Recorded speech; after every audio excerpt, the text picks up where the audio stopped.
kelima akan menjelaskan tentang Pancasila sebagai sistem filsafat, yang dimana Pancasila sebagai filsafat didasarkan atas pendapat para ahli dan teori kasualitas Aristoteles. Dan beberapa pendapat juga mengatakan atau menyetujui bahwa Pancasila adalah suatu filsafat. Di antaranya adalah Muhammad Yamin. Pada tahun 1962, Muhammad Yamin mengatakan bahwa Pancasila tersusun secara harmonis dalam suatu filsafat. Ajaran Pancasila adalah satu seintesa negara yang lahir dari satu antitesa. Ajaran Pancasila adalah suatu sistem filsafat sesuai dengan dialektik neo-Hegelian. Yang kedua, Sudiman Kartohadiprodja pada tahun 1969.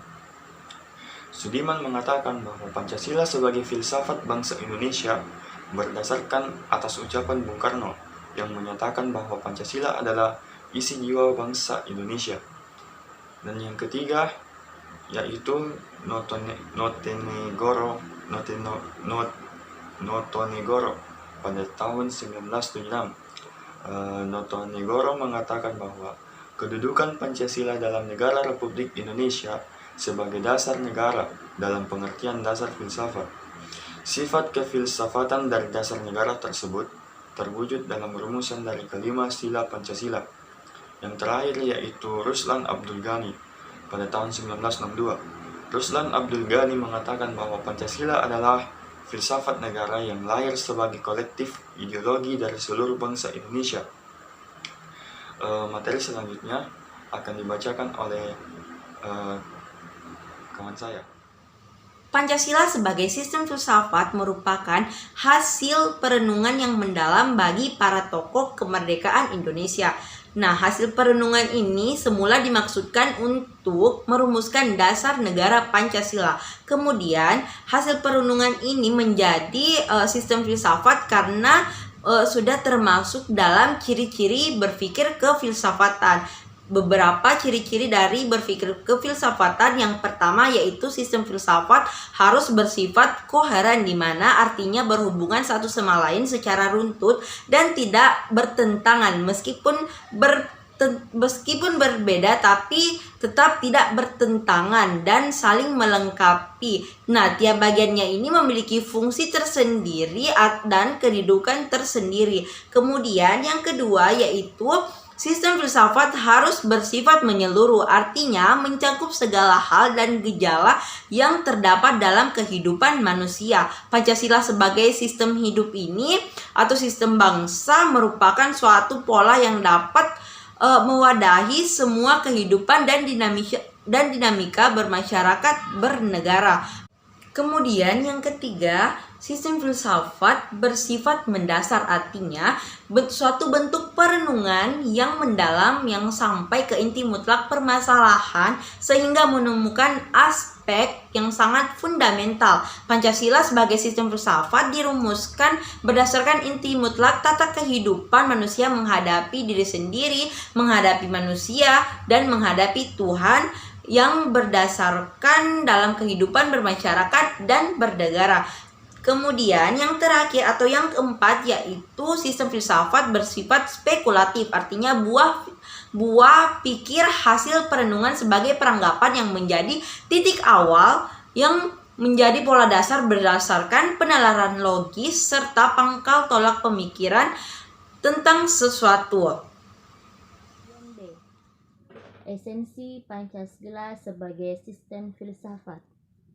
Esensi atau hakikat Pancasila sebagai sistem filsafat. Yang pertama, hakikat sila ketuhanan terletak pada keyakinan bangsa Indonesia bahwa Tuhan sebagai prinsip utama dalam kehidupan semua makhluk. Artinya, setiap makhluk hidup termasuk warga negara harus memiliki kesadaran yang otonom atau kebebasan, kemandirian di satu pihak dan berkesandaran sebagai makhluk Tuhan yang Maha Esa yang akan dimintai pertanggungjawaban atas semua tindakan yang dilakukan. Artinya, kebebasan selalu dihadapkan pada tanggung jawab. dan tanggung jawab tertinggi adalah kepada Sang Pencipta.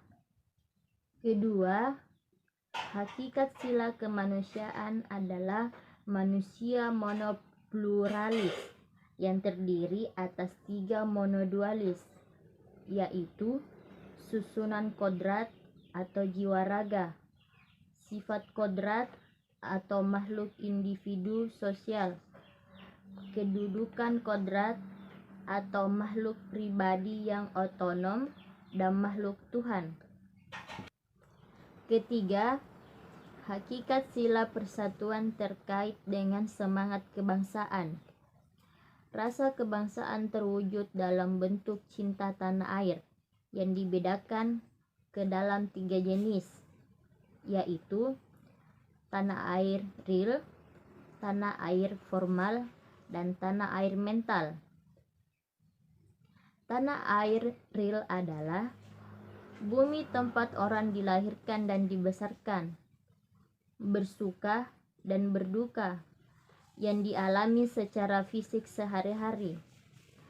Tanah air formal adalah negara bangsa yang berundang-undang dasar yang Anda, manusia Indonesia, menjadi salah seorang warganya, yang membuat undang-undang, menggariskan hukum dan peraturan, menata, mengatur, dan memberikan hak serta kewajiban, mengesahkan atau membatalkan, memberikan perlindungan, dan menghukum, memberikan paspor atau surat pengenal lainnya. Tanah air mental bukan bersifat teritorial karena tidak dibatasi oleh ruang dan waktu, melainkan imajinasi yang dibentuk dan dibina oleh ideologi atau gagasan vital. Keempat, hakikat sila kerakyatan terletak pada prinsip musyawarah. Artinya, keputusan yang diambil lebih didasarkan atas semangat musyawarah dan mufakat, bukan membenarkan begitu saja terdapat mayoritas tanpa peduli pendapat minoritas. Kelima, hakikat sila keadilan terwujud dalam 3 aspek, yaitu keadilan distributif, legal, dan komutatif. Keadilan distributif adalah keadilan bersifat membagi dari negara kepada warga negara. Keadilan legal adalah kewajiban warga negara terhadap negara atau dinamakan keadilan bertaat. Keadilan komutatif adalah keadilan antara sesama warga negara atau notonagoro dalam Thailand. Materi selanjutnya adalah urgensi Pancasila sebagai sistem filsafat, di mana dalam urgensi ini terdapat 4 poin. Yang pertama adalah meletakkan Pancasila sebagai sistem filsafat untuk memulihkan harga diri bangsa Indonesia sebagai bangsa yang merdeka dalam politik, yuridis, dan merdeka dalam mengemukakan ide-ide pemikirannya untuk kemajuan bangsa, baik secara material maupun spiritual. Poin kedua adalah Pancasila sebagai sistem filsafat membangun alam pemikiran yang berakar dari nilai-nilai budaya bangsa Indonesia sendiri sehingga mampu atau bisa menghadapi berbagai ideologi dunia. Poin ketiga adalah Pancasila sebagai sistem filsafat yang menjadikan dasar pijakan untuk menghadapi berbagai tantangan globalisasi yang melunturkan semangat kebangsaan dan melemahkan sendi-sendi perekonomian yang berorientasi pada kesejahteraan rakyat banyak.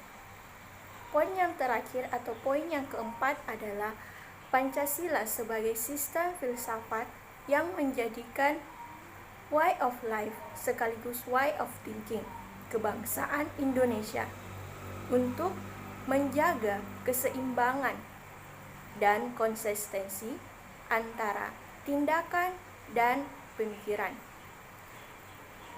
Mengapa? Karena bahaya dalam kehidupan dewasa atau remaja saat ini adalah ketidakseimbangan antara cara bertindak dan cara berpikir, yang bisa saja menyebabkan kerusakan lingkungan dan mental dalam suatu bangsa.